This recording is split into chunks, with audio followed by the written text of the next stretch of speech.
Hi, my name is Amanda Yeager, and for my portion of the cardiovascular case study, I'd like to talk about some causes of hypertension.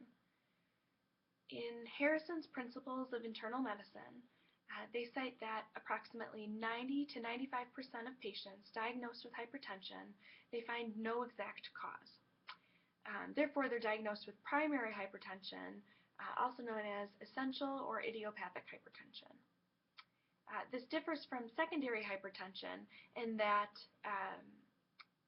with those disorders, a known medication or existing disease state is the cause of the elevated blood pressures. Usually those are of neuroendocrine, vascular, or renal origin.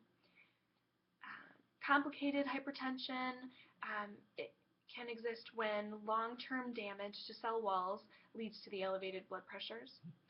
Malignant hypertension comes about when there is a genetic dysfunction in the renin-angiotensin system. Pregnancy-induced hypertension occurs only in pregnancy. The cause of that is also subject to much debate and ongoing research. It's thought to have some potentially immune implications, but they're uncertain as yet to an exact mechanism. So for primary hypertension, the cause is thought to be multifactorial. In our text, the McCanson-Huther textbook, it's described that genetics and lifestyle factors combine to cause hypertension. Certain risk factors include a family history of high blood pressure, older age, male gender, African American race, glucose intolerance, smoking or excessive alcohol intake. Also, there are several dietary factors, including high salt intake, low potassium, calcium, or magnesium intake.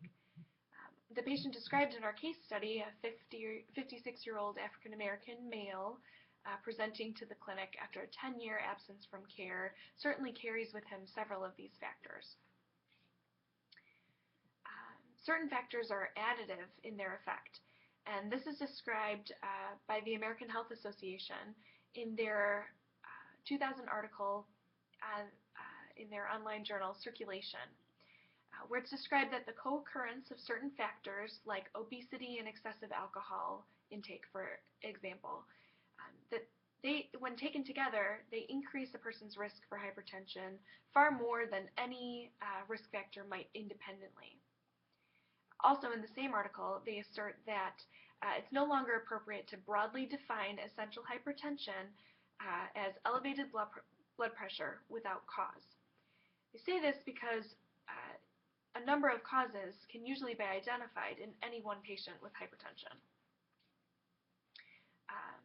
Similarly, they assert that a primary factor often identified is abdominal obesity with its common comorbidity of insulin resistance. In the article assigned to our class by Rodrigo, Gonzalez, and Pauletto, the authors discuss the role of oxidative stress in the development of hypertension. This occurs by means of cell damage by free radicals in the system. It's clear that the pathways are interactive, and also there exists some inflammatory process that leads to increased peripheral resistance and then later increased blood pressure.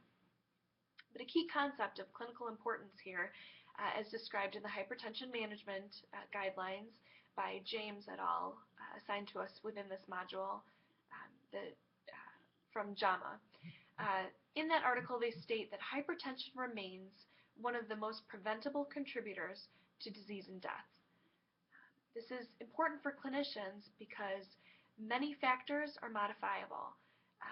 Hypertension can be treatable, especially if the lifestyle changes begin early. For this to be successful, the patient must commit to and sustain lifelong lifestyle changes. Thank you.